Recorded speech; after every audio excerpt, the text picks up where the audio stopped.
आपको शायद ये बात जानकर हैरत ना हो कि हमारी दुनिया का ज्यादातर हिस्सा पानी से कवर्ड है, क्योंकि ये एक ऐसा फैक्ट है जो हम स्कूल लाइफ से सुनते आ रहे हैं।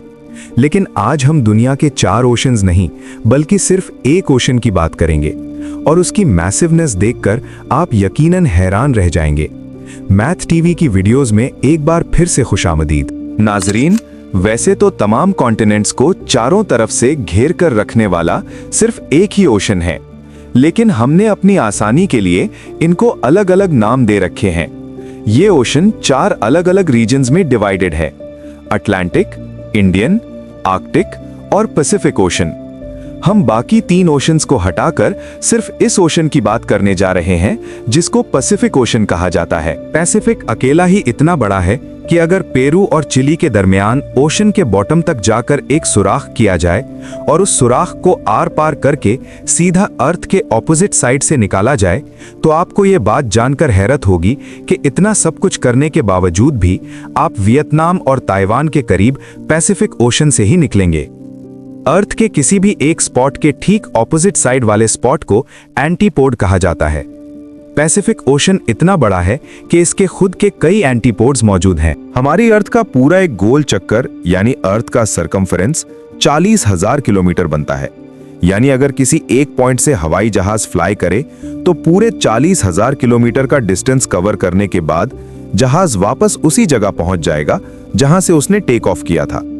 पैसिफिक ओशन में कई एरियाज ऐसे हैं जिनके दरमियान का टोटल डिस्टेंस पूरे अर्थ के सरकमफेरेंस का 50% है। जी हां, लगभग पूरे 20,000 किलोमीटर। ये हिस्सा इंडोनेशिया और कोलंबिया के दरमियान मौजूद है, जिसको पैसिफिक ओशन का सबसे लंबा हिस्सा माना जाता है। रिसर्च के दौरान मुझे भी ये जानकर हैरत हुई कि इंडोनेशिया और कोलंबिया के दरमियान पैसिफिक ओशन के इस हिस्से में हमारा पूरा चांद फिट आ सकता है। सिर्फ एक नहीं बल्कि लाइन से पूरे 5 चांद, और इसके बावजूद भी इसमें काफी जगह खाली बच जाएगी। पैसिफिक ओशन की मैसिवनेस का अंदाजा आप इस बात से लगा लें कि हम पूरे ओशन को एक साथ देख भी नहीं सकते। किसी शिप में सवार होकर पैसिफिक ओशन के साइज का अंदाजा लगाना तो एक इम्पॉसिबल टास्क है, क्योंकि हमारी आंखें अर्थ के होराइजन को देख रही होती हैं और ये होराइजन कर्व हो जाता है। 6 फुट लंबा इंसान समुंदर में सिर्फ 5 किलोमीटर दूर तक देख सकता है।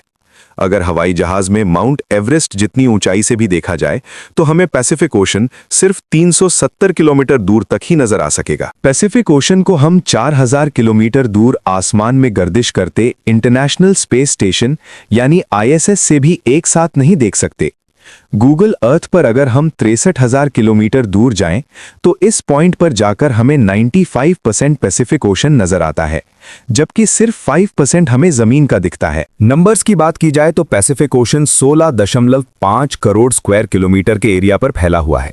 इस एरिया में पूरा north America, south America, Europe, Africa, Asia, Australia, Antarctica और ग्रीनलैंड भी फिट आ सकता है। हमारी दुनिया की तमाम जमीन, सारे पहाड़, रेगिस्तान और जंगलात पैसिफिक ओशन में फिट आ सकते हैं, और इसके बाद भी इतनी जगह बच जाएगी जिसमें इंडिया जैसी 8 कंट्रीज फिट आ सकें। अगर मार्स प्लैनेट से मुकाबला करवाया जाए तो पूरा का पूरा मार्स इसके पानी में कई 100 फुट तक डूब जाएगा। जितना बड़ा ये ऊपर से दिखता है उससे भी कहीं ज्यादा ये गहरा भी है। पैसिफिक ओशन में चैलेंजर डीप यानी मैरियाना ट्रेंच सबसे डीप पॉइंट है, जो समंदर की सतह से 11 किलोमीटर नीचे है। इसके अलावा टोंगा, फिलिपाइन और कुरेल कमचाटका ट्रेंचेस भी हैं, जिनकी गहराई 10 किलोमीटर से ज्यादा है। 509 साल पहले फर्डिनेंड मैगेलन ने इसे पैसिफिक नाम दिया था, जिसका मतलब है पीसफुल सी। हर गुजरते साल पैसिफिक ओशन छोटा होता जा रहा है और अटलांटिक बड़ा हो रहा है। दुनिया के 75% एक्टिव वोल्केनोज पैसिफिक ओशन के बॉटम में पाए जाते हैं। सबसे बड़ा वोल्केनो न्यूजीलैंड के करीब ह्यूवर सी माउंट है। इसमें 25,000 से ज्यादा आइलैंड्स मौजूद हैं, जिनमें से हजारों पर आज तक कोई इंसान नहीं गया। उम्मीद है आपको ये वीडियो इंतहाई दिलचस्प लगी होगी। मजीद ऐसी वीडियोस के लिए हमारा चैनल जरूर सब्सक्राइब करें। मिलते हैं किसी और वीडियो में।